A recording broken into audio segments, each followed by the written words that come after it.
Hi guys, welcome back to Mallu trend talk. ഇവർക്ക് ജാമ്യം കൊടുത്തു എന്ന് പറയുന്നുണ്ട്. ബലാത്സംഗ കേസിലും പീഡന കേസിലും ജാമ്യം കിട്ടാത്ത വകുപ്പാണ്. അതിൽ കൊടുത്തെന്ന് പറയുന്നുണ്ട്. CC 790/2017. അതായത് ഈ സ്ത്രീ ഇവരുടെ ഭർത്താവും കൂടെ കോഴിക്കോട് വ്യഭിചാര കച്ചവടം നടത്തി എന്ന് പറഞ്ഞ് യുവാക്കൾ ഇവരെ ചോദ്യം ചെയ്തു. കൃഷ്ണഭക്തയായ കൃഷ്ണന്റെ ചിത്രങ്ങൾ വരയ്ക്കുന്ന ഒരു മുസ്ലിം യുവതിയെ കുറിച്ചാണ്. ആ യുവതി നമുക്ക് എല്ലാവർക്കും സുപരിചിതയാണ്. യുവതി ഈ കഴിഞ്ഞ ദിവസം ഒരു ഇന്റർവ്യൂ കൊടുത്തിരുന്നു. ആ ഇന്റർവ്യൂവിനെ കുറിച്ചുള്ള എന്റെ അഭിപ്രായങ്ങൾ ഇതിന് മുമ്പത്തെ വീഡിയോയിൽ ഞാൻ പങ്കുവച്ചിട്ടുണ്ട്. അതിനകത്ത് ആ യുവതി സംസാരിക്കുന്നത് തന്നെ ക്രൂരമായി, തന്റെ അനുവാദമില്ലാതെ തന്നെ മാനിപ്പുലേറ്റ് ചെയ്ത് ഒരാൾ ബുദ്ധിമുട്ടിക്കുകയും പീഡിപ്പിക്കുകയും ചെയ്തു. അതിനെതിരെ കേസ് കൊടുത്തിട്ട് പോലും പോലീസുകാർ തനിക്കൊപ്പം നിന്നില്ല എന്നുള്ള രീതിയിലാണ് സംസാരിച്ചത്. അങ്ങനെ കേസ് കൊടുത്തതിനെ തുടർന്ന് ഞാൻ ഒരു ഹണി ട്രാപ്പിൽ പെടുത്തുന്ന ആളാണ്, ഞാൻ ഹണി ട്രാപ്പിൽ പെടുത്തി യുവാക്കളുടെ കയ്യിൽ നിന്ന് പൈസ തട്ടുന്ന ആളാണ്, ഇങ്ങനെയൊക്കെയാണ് എനിക്കെതിരെ ആരോപണങ്ങൾ വന്നത് എന്നും ആ യുവതി കൂട്ടിച്ചേർത്തിരുന്നു. ആ സമയത്ത് ഒരു പെൺകുട്ടി ആയതുകൊണ്ടും അല്ലെങ്കിൽ ഒരു യുവതി ആയതുകൊണ്ടും തന്റെ ഐഡന്റിറ്റി വെളിപ്പെടുത്തി സത്യങ്ങൾ പറയുന്നതാണ് എന്നുള്ള രീതിയിൽ നമ്മൾ എല്ലാവരും വിശ്വസിച്ചു. വരെ നിരന്തരമായിട്ട് 10ലേറെ കേസുകൾ ഇവരുടെ FIRന്റെ കോപ്പികൾ നമ്മൾ എടുത്തു. ഇവർക്കെതിരെ ചില കോടതിയുടെ നിരീക്ഷണങ്ങൾ വന്നിട്ടുണ്ട്, അത് നമ്മൾ എടുത്തു. ജഡ്ജ്മെന്റ് കോപ്പി, അതായത് ഇവർ കേസ് കൊടുത്ത യുവാക്കൾക്ക് ജാമ്യം കിട്ടിയിട്ടുണ്ട്. ആ ജാമ്യം കിട്ടിയ യുവാക്കളുടെ ആ ജഡ്ജ്മെന്റിന്റെ കോപ്പി നമ്മൾ എടുത്തു. അപ്പോൾ അതിൽ നിന്നൊക്കെ നമുക്ക് മനസ്സിലാക്കാനായിട്ട് സാധിക്കുന്നത് കോടതി ഇവരെ നിശിതമായ രീതിയിൽ വിമർശിച്ചിട്ടുണ്ട് എന്നുള്ളതാണ്. ഇതിനു മുമ്പ് യുവതി കൊടുത്ത വീഡിയോ കണ്ടതിന് ശേഷം അതിന്റെ ഡീറ്റെയിൽസ് അല്ലെങ്കിൽ യുവതി കൊടുത്ത കേസിനെ കുറിച്ചുള്ള കാര്യങ്ങളെല്ലാം ഇപ്പോൾ ഈ വീഡിയോയിൽ സംസാരിച്ച മാധ്യമ പ്രവർത്തകൻ തപ്പിയെടുക്കുകയും അതിൽ നിന്നും മനസ്സിലായത് യുവതി ഒരു കേസല്ല, പകരം 10ഓളം കേസുകൾ പല പോലീസ് സ്റ്റേഷനിലായി കൊടുത്തിട്ടുണ്ട്. അതിന്റെ FIRും ജഡ്ജ്മെന്റും എല്ലാം എടുത്തു നോക്കുമ്പോൾ യുവതി പറഞ്ഞതുപോലെ ക്രൂരമായി ആരും തന്നെ യുവതിയെ പീഡിപ്പിക്കുകയോ ബലാത്സംഗം ചെയ്യുകയോ ചെയ്തിട്ടില്ല. ഇതെല്ലാം വെറും ആരോപണങ്ങൾ മാത്രമാണ്. അത് ആരോപണങ്ങൾ മാത്രമാണെന്ന് ഹൈക്കോടതി പോലും നിരീക്ഷിച്ചിട്ടുണ്ട്. ഈ യുവതിയുടെ വരുമാന മാർഗം എന്ന് പറയുന്നത് ശ്രീകൃഷ്ണന്റെ അല്ലെങ്കിൽ കൃഷ്ണ രൂപം വരയ്ക്കുക എന്നുള്ളതാണ്. അതിനെക്കുറിച്ച് റിപ്പോർട്ടർ പറയുന്നത് നമുക്കൊന്ന് കേൾക്കാം. തെറ്റാണെന്ന് പറയും. അപ്പോൾ അതിന്റെ ഡീറ്റെയിലിംഗ് ധനുഷൻ പറഞ്ഞാൽ ആ സംഭവം എന്ന് പറഞ്ഞു കഴിഞ്ഞാൽ ഇവരുടെ വളർച്ച എന്ന് പറഞ്ഞാൽ കണ്ണടച്ച് തുറക്കും മുമ്പെയാണ് ഈ ശ്രീകൃഷ്ണ ഭക്ത എന്ന് പറയുന്ന മുസ്ലിം യുവതി നമ്മുടെ സമൂഹത്തിൽ പ്രത്യക്ഷപ്പെടുന്നത്. ഇപ്പോൾ ഇവരുടെ ചിത്രങ്ങൾക്ക് 750 രൂപയാണ് വില ഒരു ചിത്രത്തിന്. ഗുരുവായൂർ മേൽശാന്തി ഇവർ ചിത്രവുമായിട്ട് ഗുരുവായൂർ അമ്പല നടയിലെത്തുമ്പോൾ മേൽശാന്തി ശ്രീകൃഷ്ണന്റെ 4 അമ്പലത്തിൽ നിന്നും പുറത്തേക്ക് ഇറങ്ങി വരും. കാരണം അഹിന്ദുക്കൾക്കകത്ത് പ്രവേശനമില്ലല്ലോ. പുറത്തേക്ക് ഇറങ്ങി വന്ന് ഇവരുടെ ചിത്രങ്ങൾ വാങ്ങിച്ചു കൊണ്ടുപോകുന്ന ഒരു കാഴ്ചയാണ് കാണാനായിട്ട് സാധിക്കുന്നത്. അപ്പോൾ ഇവരുടെ ഡീറ്റെയിൽസ് എങ്ങനെയാണ് ഇവരുടെ ഡീറ്റെയിൽസ് ഒക്കെ ഇത് പുറത്തായത് എന്ന് പറഞ്ഞു കഴിഞ്ഞാൽ RSSന്റെ കാര്യാലയത്തിന്, സംഘ കാര്യാലയത്തിനകത്ത് വരെ ഇവർക്ക് ശക്തമായിട്ടുള്ള ഒരു പ്രവേശനം ഉണ്ടാക്കി ഇവരെടുത്തു കഴിഞ്ഞു. പറഞ്ഞതുപോലെ ഈ യുവതിയുടെ പ്രധാന വരുമാന മാർഗം കൃഷ്ണന്റെ രൂപം വരയ്ക്കുക എന്നുള്ളത് തന്നെയാണ്. ഒരു കൃഷ്ണന്റെ പടത്തിന് ഇപ്പോൾ ഈടാക്കുന്ന ചാർജ് എന്ന് പറയുന്നത് 750 രൂപയാണ്. ഗുരുവായൂർ അമ്പല നടയിൽ പോലും ചിത്രങ്ങൾ കൊണ്ട് ഈ യുവതി ചെല്ലുമ്പോൾ ക്ഷേത്രത്തിനകത്ത് അഹിന്ദുക്കൾക്ക് പ്രവേശനമില്ലാത്തത് കൊണ്ട് തന്നെ മേൽശാന്തി പുറത്തു വന്ന് ഈ ചിത്രം വാങ്ങിച്ചുകൊണ്ട് പോവുകയാണ് ചെയ്യുന്നത്. കൃഷ്ണഭക്തയായ അല്ലെങ്കിൽ കൃഷ്ണ വിഗ്രഹത്തിന്റെ പടങ്ങളെല്ലാം വരയ്ക്കുന്ന ഒരു മുസ്ലിം പെൺകുട്ടി എന്ന രീതിയിൽ പലരുടെയും ഇടയിലേക്ക് വളരെ പെട്ടെന്നാണ് ഈ പെൺകുട്ടി, ഈ യുവതി എത്തിപ്പെട്ടത്. സുരേഷ് ഗോപി പോകുന്ന ഒട്ടുമിക്ക എല്ലാ വേദികളിലും തന്നെ ഈ യുവതിയുടെ സാന്നിധ്യമുണ്ട്. അത് സുരേഷ് ഗോപി വിളിച്ചിട്ടോ അല്ലെങ്കിൽ സുരേഷ് ഗോപി ഒഫീഷ്യലി ഇൻവൈറ്റ് ചെയ്തിട്ടോ ഒന്നുമല്ല, ഇടിച്ചു കയറി അങ്ങ് ചെല്ലുന്നതാണ് എന്നാണ് ഈ റിപ്പോർട്ടർ പറയുന്നത്. പക്ഷെ സുരേഷ് ഗോപിക്ക് താൻ വരച്ച ഒരു പടം കൈമാറുന്നതും സുരേഷ് ഗോപി സന്തോഷത്തോടെ സ്വീകരിക്കുന്ന വീഡിയോകളെല്ലാം നമ്മൾ കണ്ടിട്ടുള്ളതാണ്.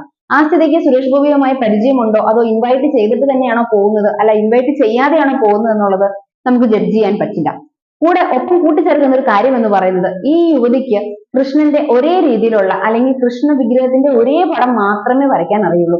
മറ്റൊരു ചിത്രമോ അല്ലെങ്കിൽ മറ്റൊരു രീതിയിലുള്ള പടമോ ഇതേവരെ ഈ പെൺകുട്ടി വരച്ചിട്ടില്ല. അപ്പോൾ ഒരു പ്രത്യേക രീതിയിലുള്ള കൃഷ്ണന്റെ പടം വരയ്ക്കാനായി ആരൊക്കെയോ ട്രെയിനിങ് കൊടുത്തിട്ടുണ്ട്. അതിന്റെ ഭാഗമായിട്ടായിരിക്കാം ഈ പെൺകുട്ടി ഇങ്ങനെ വരയ്ക്കുന്നത് എന്നാണ് ഇവർ അവകാശപ്പെടുന്നത്. ട്രെയിനിങ് കിട്ടി ഒരാൾ പടം വരയ്ക്കണം എങ്കിൽ പോലും അയാൾക്ക് സ്വമേധയാ പടം വരയ്ക്കാനുള്ള ഒരു കഴിവ് ഉണ്ടായിരിക്കണമല്ലോ.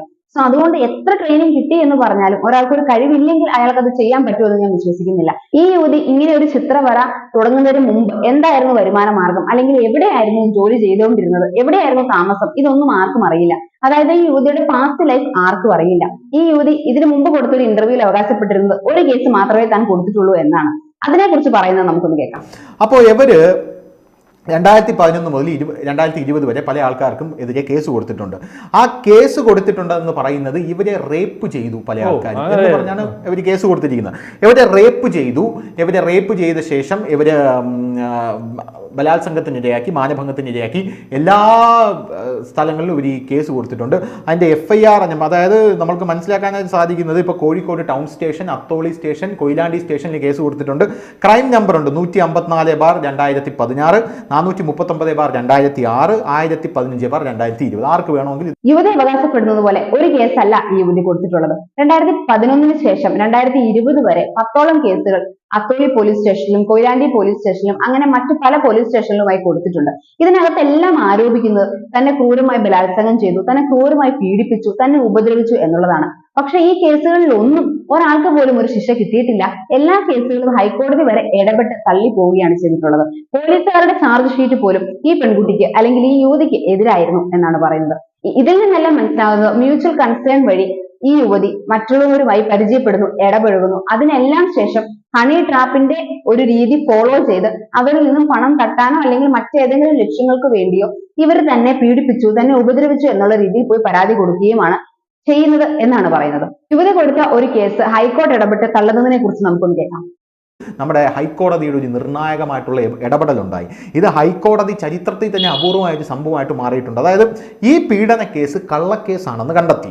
ഈ പീഡന കേസ് കള്ളക്കേസാണെന്ന് കണ്ടെത്തി ഹൈക്കോടതി വനിതാ ജഡ്ജിയായിരുന്ന ജസ്റ്റിസ് MR അനിത ഈ കേസ് ആദ്യ സിറ്റിംഗിൽ തന്നെ സ്റ്റേ ചെയ്യുന്ന ഒരു സാഹചര്യം ഉണ്ടായിട്ടുണ്ട്. ഇത് കേരള ഹൈക്കോടതിയുടെ ഇതിൽ തന്നെ ആദ്യത്തെ കണ്ടെത്തലാണ്. എന്ന് പറഞ്ഞാൽ കേരള ഹൈക്കോടതിയുടെ ഒരു ചരിത്രത്തിൽ തന്നെ ആദ്യത്തെ സംഭവമാണ്. ഈ യുവതി ഒരാൾക്കെതിരെ പരാതി കൊടുക്കുന്നു, ആ പരാതി ഹൈക്കോടതിയിൽ എത്തുന്നു. ആദ്യ സിറ്റിംഗിൽ തന്നെ ജസ്റ്റിസ് MR അനിത ഈ കേസ് കള്ളക്കേസാണെന്നും യുവതി സമർപ്പിച്ച കേസുകളോ യുവതിയുടെ മൊഴികളോ ഒന്നും ട്രസ്റ്റ്വർത്തി അല്ലെന്നും റിലയബിൾ അല്ലെന്നും പറയുന്നു. ഇതെല്ലാം ഹൈക്കോടതിയുടെ രീതികളിലോ അല്ലെങ്കിൽ വിധികളിലോ ഇതുവരെ ഉണ്ടായതിൽ വെച്ച് വളരെ റെയർ ആയിട്ടുണ്ടാവുന്നതാണ് എന്നാണ് ഇവർ പ്രതിപാദിക്കുന്നത്. അതിന് സപ്പോർട്ടായി ഉണ്ടായ ഒരു സംഭവം എന്ന് പറയുന്നത് 164 രഹസ്യമൊഴി എടുക്കുന്ന സമയത്ത് ഈ പെൺകുട്ടി, ഈ യുവതി എന്നെ ഉപദ്രവിച്ച സമയത്ത് കീറിയ വസ്ത്രം ഞാൻ പോലീസിന് അടുത്ത് ഹാജരാക്കിയിരുന്നു, അവരെ കാണിച്ചിരുന്നു എന്നുള്ള രീതിയിൽ സംസാരിക്കുന്നു. ഇതേ കാര്യം പോലീസുകാരുമായിട്ട് ക്രോസ് ചെക്ക് ചെയ്യുന്ന സമയത്ത് പോലീസുകാർ ഇതൊന്നും കണ്ടിട്ടില്ല എന്നും ഇങ്ങനെയുള്ള ഒരു സംഭവം അല്ലെങ്കിൽ ഇങ്ങനെ ഒരു വസ്ത്രം പോലീസ് സ്റ്റേഷനിൽ ഹാജരാക്കിയിട്ടില്ല എന്നും ചാർജ് ഷീറ്റിൽ പറയുന്നു. സോ ഇങ്ങനെ കോൺട്രഡിക്ടറി ആയി രഹസ്യമൊഴിയിൽ പോലും ഹൈക്കോടതിയെ പോലും തെറ്റിദ്ധരിപ്പിക്കുന്ന രീതിയിൽ രഹസ്യമൊഴി കൊടുക്കുന്ന ഒരു വ്യക്തി എങ്ങനെ ഹൈക്കോടതി ട്രസ്റ്റ്വർത്തി ആണെന്ന് പറയും അല്ലെ? ഈ യുവതിയും യുവതിയുടെ ഭർത്താവും കൂടെ ചേർന്ന് കൊടുത്ത മറ്റൊരു കേസിന്റെ വിവരങ്ങൾ സംസാരിക്കാൻ നമുക്ക് കേൾക്കാം. എന്തുകൊണ്ട് ഇവർക്ക് ജാമ്യം കൊടുത്തു എന്ന് പറയുന്നുണ്ട്. ബലാത്സംഗ കേസിലും പീഡന കേസിലും ജാമ്യം കിട്ടാത്ത വകുപ്പാണ്. അതിൽ കൊടുത്തെന്ന് പറയുന്നുണ്ട്. ഇനി ക്രൈം നമ്പർ 154/2016 CC 790/2017. അതായത് ഈ സ്ത്രീ ഇവരുടെ ഭർത്താവും കൂടെ കോഴിക്കോട് വ്യഭിചാര കച്ചവടം നടത്തി എന്ന് പറഞ്ഞ് യുവാക്കൾ ഇവരെ ചോദ്യം ചെയ്തു. ഒരു 3 യുവാക്കൾ. ആ യുവാക്കൾ ചോദ്യം ചെയ്തപ്പോൾ യുവാക്കൾക്കെതിരെ ഗുരുതര പീഡന പരാതി ഇവർ കൊടുക്കുന്നു. ഗുരുതര പീഡന പരാതി കൊടുത്തപ്പോൾ യുവാക്കൾ ജയിലിൽ പോയി അവർ ജാമ്യത്തിൽ ഇറങ്ങിയപ്പോൾ ഇവർ കേസ് ഒത്തുതീർക്കാമെന്ന് പുറത്തിറങ്ങിയ യുവാക്കളും ഇവരുമായിട്ട് ഒരു ധാരണ കേസ് ഒതുക്കി തീർക്കാൻ ധാരണ എത്തിക്കഴിഞ്ഞപ്പോൾ ഇവരെന്ത് ചെയ്തു? ഈ ധാരണ എത്തിയതിൽ മേൽ തുടർന്ന് ഈ കേസിലെ മൊഴി മാറ്റി. അതുവരെ ഉണ്ടായിരുന്ന മൊഴി മാറ്റി. ഇതിനകത്ത് പറയുന്നത് പോലെ തന്നെ ഈ യുവതിയും ഭർത്താവും കൂടെ ചേർന്ന് മോശമായ രീതിയിൽ അല്ലെങ്കിൽ വ്യഭിചാരം ചെയ്യുന്നു എന്നുള്ള രീതിയിൽ കോഴിക്കോടുള്ള 3 യുവാക്കൾ ഇവരെ ചോദ്യം ചെയ്യുകയും ആ സമയത്ത് അതിനോടുള്ള പകപോക്കൽ എന്നുള്ള രീതിയിൽ ഈ യുവതി പോലീസ് സ്റ്റേഷനിൽ പോയി ഈ 3 യുവാക്കൾക്കെതിരെ തന്നെ പീഡിപ്പിച്ചു എന്നുള്ള രീതിയിൽ പരാതി കൊടുക്കുകയും ചെയ്യുന്നു. ഒബ്വിയസ്ലി ഒരു ഫീമെയിൽ അല്ലെങ്കിൽ ഒരു സ്ത്രീ എന്ന് പറയുമ്പോൾ കേസ് എടുക്കുന്നു, ഇവരെ ജയിലിലേക്ക് അയക്കുന്നു. ഈ 3 യുവാക്കളും ജയിലിനകത്തേക്ക് പോകുന്നു. ജയിലിനകത്തേക്ക് പോയതിനു ശേഷം ജാമ്യത്തിൽ പുറത്തിറങ്ങുന്നതിന് ശേഷം ഈ യുവതിയും ഭർത്താവും പിന്നെ ഈ 3 യുവാക്കളും തമ്മിൽ നടക്കുന്ന ഒരു മീറ്റിംഗ്. ഇങ്ങനെ രണ്ടുപേരുടെയും സമ്മതപ്രകാരം 2 കൂട്ടരും കേസ് ഒത്തുതീർപ്പാക്കുന്നു. സ്റ്റേഷനിലും കോടതിക്കും പുറത്ത് വെച്ച് തന്നെ കേസ് ഒത്തുതീർപ്പാക്കുന്നു. അതിന്റെ ഫലമായിട്ട് യുവതി മൊഴി മാറ്റി കോടതിയിൽ പറയുന്നു. മൊഴി മാറ്റി പറഞ്ഞു എങ്കിൽ പോലും ഈ കേസുമായിട്ട് പോലീസ് മുമ്പോട്ട് പോവുകയും ചെയ്തു. ആ കേസ് കോടതിയിൽ എത്തുകയും ചെയ്തു. ആ കേസിലെ 2ാം സാക്ഷി എന്ന് പറയുന്ന യുവതിയുടെ ഭർത്താവായിരുന്നു. യുവാക്കളുമായി ഒത്തുതീർപ്പിൽ എത്തിയത് കൊണ്ട് തന്നെ മൊഴി പറയാനോ സാക്ഷി മൊഴി രേഖപ്പെടുത്താനോ കോടതിയിൽ ഈ ഭർത്താവ് എത്തിയില്ല. ഇങ്ങനെയുള്ള 10ഓളം കേസുകളാണ് പല പോലീസ് സ്റ്റേഷനിൽ ഈ യുവതി ആരോപിച്ചിട്ടുള്ളത് അല്ലെങ്കിൽ രജിസ്റ്റർ ചെയ്തിട്ടുള്ളത്. ഈ കേസുകളെല്ലാം തള്ളിപ്പോയെന്ന് മുമ്പേ നമ്മൾ സംസാരിച്ചു കഴിഞ്ഞ കാര്യമാണല്ലോ. ഇവർ ഈ വാർത്തയിൽ പറയുന്ന അല്ലെങ്കിൽ ഈ മാധ്യമ പ്രവർത്തകർ സംസാരിക്കുന്നതെല്ലാം സത്യമാണ് എന്നുണ്ടെങ്കിൽ ന്യൂസ് 18 ഇന്നലെ മിനിഞ്ഞാന്ന് ഇവർ കൊടുത്ത ഇന്റർവ്യൂവിൽ പറയുന്ന കാര്യങ്ങളെല്ലാം കള്ളമാണെന്ന് അംഗീകരിക്കേണ്ടതായിട്ട് വരും. ഒരു സ്ത്രീ അവരുടെ ഐഡന്റിറ്റിയും അവരുടെ മുഖവും എല്ലാം വെളിപ്പെടുത്തി അവരുടെ ജീവിതത്തിൽ ഉണ്ടായ മോശാനുഭവങ്ങൾ പങ്കുവെക്കുമ്പോൾ സാധാരണക്കാരായിട്ടുള്ള എല്ലാ മനുഷ്യരും അത് വിശ്വസിക്കും, ആ യുവതിക്കൊപ്പം നിൽക്കും. പക്ഷെ ഇപ്പോൾ ഇവരുടെ ഭാഗം അല്ലെങ്കിൽ ഇവർ പറഞ്ഞത് എല്ലാം തെറ്റായിരുന്നു എന്ന് തെളിയിക്കുന്ന രീതിയിൽ എഫ്ഐആറിന്റെ കോപ്പിയും ജഡ്ജ്മെന്റിന്റെ കോപ്പിയും ചാർജ് ഷീറ്റിന്റെ കോപ്പിയും എല്ലാം എടുത്തു വെച്ചുകൊണ്ടാണ് ഇപ്പോൾ ഈ മാധ്യമ പ്രവർത്തകർ നമ്മളോട് സംസാരിച്ചത്. ഇങ്ങനെയുള്ള പെൺകുട്ടികൾ പുറത്തോട്ട് വന്ന് സംസാരിക്കുമ്പോൾ ആരെയാണ് ഇനി നമ്മൾ വിശ്വസിക്കുക? സത്യസന്ധമായി പെൺകുട്ടികൾ യുവതികൾ ഇങ്ങനെയുള്ള കാര്യങ്ങൾ ആരോപിച്ചാൽ പോലും ഇനി ഇങ്ങനെയുള്ള ആൾക്കാരുടെ കൂടെ ആരും നിലനിൽക്കില്ല. ഇങ്ങനെയുള്ള തെറ്റായ പ്രചരണങ്ങൾ നടത്തുന്നത് വഴി ഇവർക്കൊക്കെ എന്താണ് ഒരു ബെനിഫിറ്റ് എന്ന് തിരിച്ചറിയാൻ പറ്റുന്നില്ല. യുവതി പറഞ്ഞതാണോ സത്യം, അല്ലെങ്കിൽ തെളിവുകളുടെ അടിസ്ഥാനത്തിൽ സംസാരിക്കുന്ന ഈ മാധ്യമ പ്രവർത്തകർ പറഞ്ഞതാണോ സത്യം എന്നറിയില്ല. തെളിവുകൾ പറയുന്നതാണ് സത്യം എന്നുണ്ടെങ്കിൽ ഈ യുവതി ചെയ്യുന്നത് വളരെ മോശമായ ഒരു പ്രവൃത്തിയാണ്. ഇവരുടെ കൂടെ നിൽക്കുന്ന അല്ലെങ്കിൽ ഒരു സ്ത്രീ എന്ന രീതിയിൽ ഇവരെ സപ്പോർട്ട് ചെയ്യുന്ന പല ആൾക്കാരോടും ചെയ്യുന്ന മോശപ്പെട്ട പ്രവൃത്തിയാണ് ഇവർ കാണിച്ചുകൊണ്ടിരിക്കുന്നത്.